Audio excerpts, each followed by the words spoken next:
So we've chosen a topic chosen by someone in the audience, and the topic is ego. All right, Fash is going to keep this one off.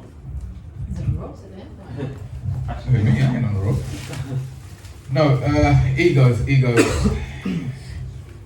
Should we start with what is the ego? Would that be helpful? What is the ego? Ooh, Yeah. that's a good question. What is ego? I think that's very subjective, what ego is. But the way I see ego is everything negative. Because of my experience, I feel that my own internal experience and the experience that I've had with my peers growing up, every time something negative happened, it was a direct result from ego. So I had to learn really quickly to drop my ego, because I used to have a massive ego, trust me. So I had to learn to drop that very, very quickly and learn to be more vulnerable. Speaking on vulnerability, I think that is the key to success, bringing your true, authentic self wherever you go. And I think that the word ego is what tarnishes you as a person, not allowing you to grow or move forward because of how someone may or may not have offended you, or how you might look to the crowd, or how you might look to your peers, because your ego is too big to be able to move forward or grow or learn, whether you're in the wrong or the right. That word ego suppresses who you are as a person, and it's to me, it's very detrimental. I think, to be fair, we've spoken about ego before, haven't we? And I think when we spoke before, Ant gave me a very a different perspective on the term ego, which I respect daily. How it can be very helpful, but the problem with ego is it's such a fine line of when to use it and when not to use it, because you can never control how somebody else reacts.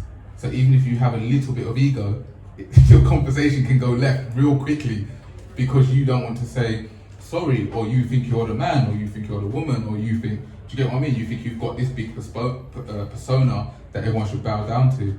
So if you was to ask me on what to do with your own individual ego, I'd say put that right to the back, lock that away, and don't worry about how people perceive you or what they may or may not be saying with you. If you can control your own identity in a certain light and walk the path that you're walking, which if you're trying to be a good person all round, then that would always be the best option for you personally, rather than listening to your ego. That's my perspective on it. I hope that gives you some insight on the ego. Anyone else want to? Yes, no. Then we can. Do you know what's interesting? My thoughts would have been pretty much aligned with you the whole entire way, but only through studies that I've done, and yeah, I was doing a quick Google check before I even spoke on this, can't lie. When I was doing some social, some course that I was doing, there's actually 3 elements, and then when it comes to the ego, it's actually broken down of ego and superego.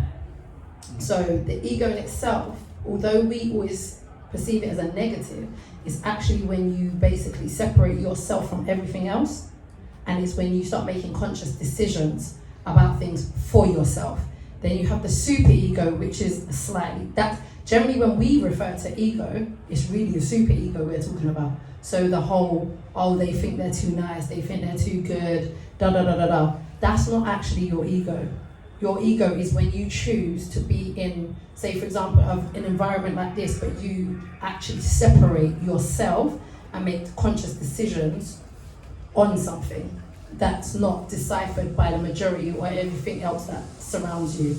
What I'd ask to that is, how many people do you know generally that have the ability to work off the second terminology of ego that you just said? Honest answer, I don't know.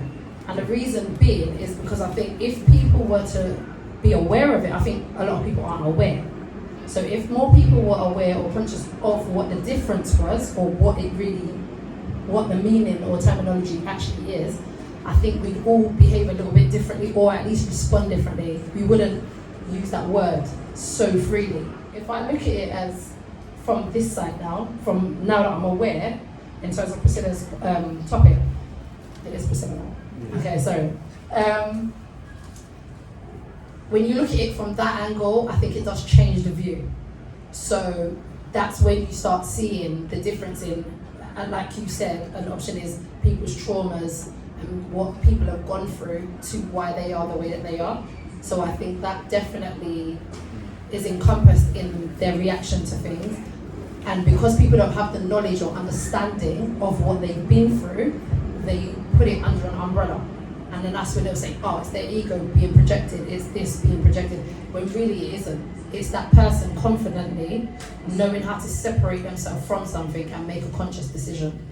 Yeah, that was a bad boy answer still. But yeah, no, I'm going to go off of their 2 points.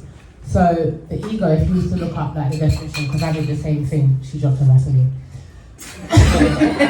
The Vaseline's gone. Her Vaseline dropped. So ego is obviously your self-esteem. So I remember at the beginning of like probably my journey, it was like you want to kill the ego, but you don't want to kill the ego. Like you actually need it, because we're in a world that wants to dampen who you are, wants to turn you away from who you are. So you need your ego. You need to know who you are, what you want, what you don't want. But in respect of what you're talking about, you'll get people in the negative aspect you was saying, in terms of not being vulnerable. And I think it's once you understand the totality of ego, you can kind of decipher through it. Like I can tell when someone's speaking to me from their ego. Like I can feel it. It's not even like just see it. I can feel it, and I can tell when someone's speaking to me from spirit, from a good space. But you know, the ego as well, it needs to be there because that's survival. That's like the first part of our brain that is developed. If you've looked on psychology or etc. So you actually do need, and that's why you'll find people in relationships, they get defensive. Their ego, because they've got into survival mode. Their traumas come up, their triggers have come up. So now they've got into ego mode, they've gone into mind mode, defense mode, block everything. But then you'll get people that when they are in conflict in relationships, they can kind of back down and go into spirit and go into space and get vulnerable. But we all need our ego. But it's just how you nurture your ego. It's how aware you are of your ego and what you know of your ego, and how you can cultivate it. You know, and then you'll find that a lot of people that are acting from their trauma space or their hurt space, they just haven't yet nurtured it. But ego is a good thing. It's just that the way we see it and the way it plays out in our present moments is why everyone's like, kill your ego. But you can't kill your defense mechanism. That is your survival. You need it. It's just knowing when to use it, how you're going to use it, who you're going to use it with, when you're going to use it. Okay. But I think, can you people leave me alone?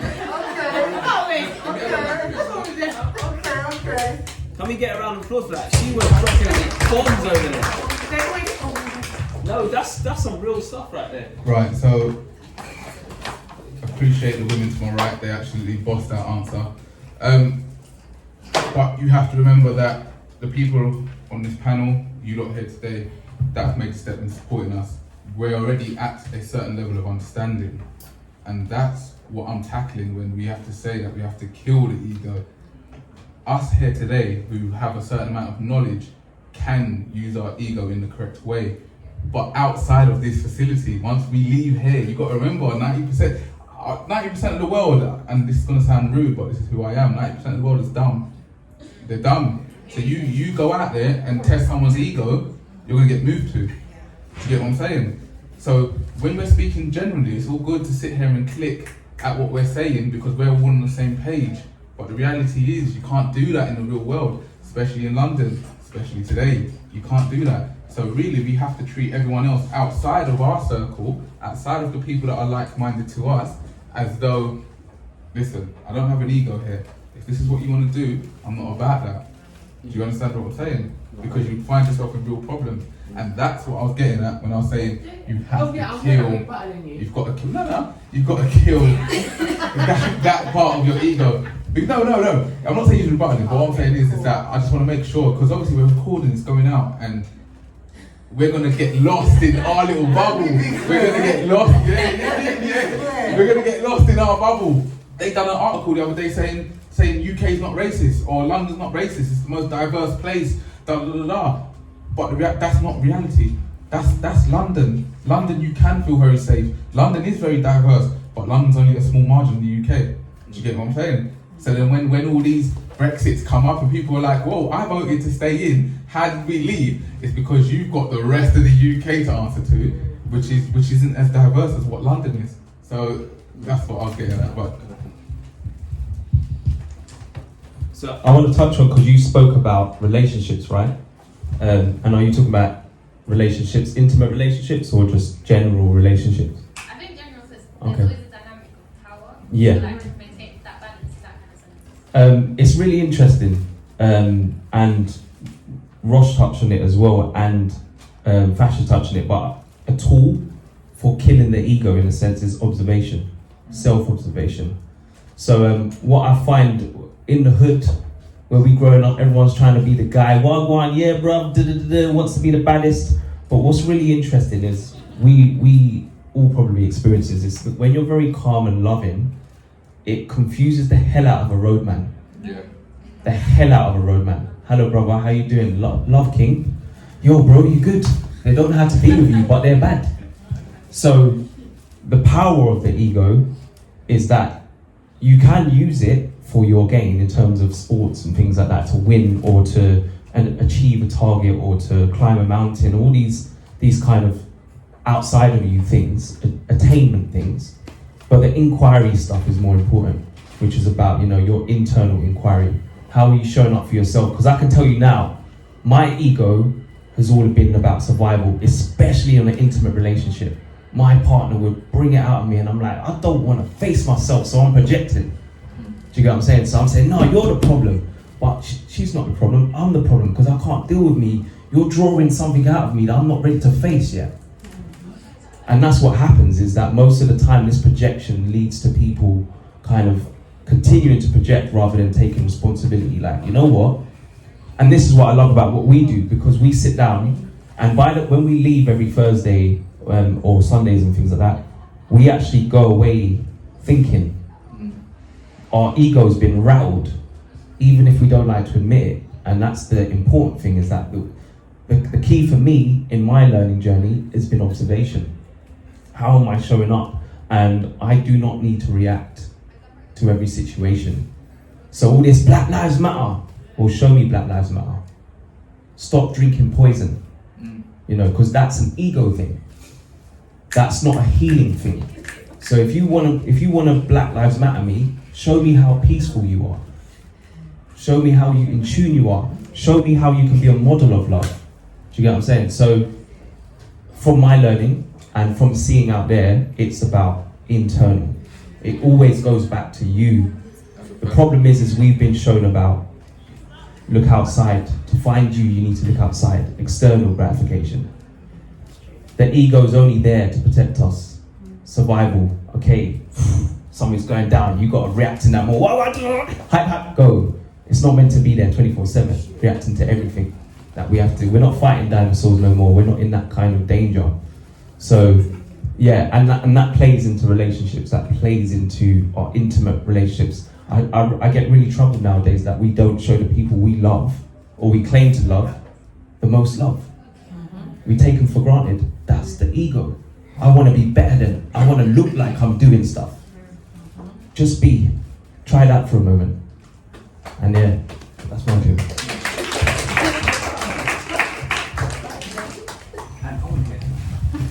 Thanks, Shay. That was absolutely beautiful and This guy, man. stunning.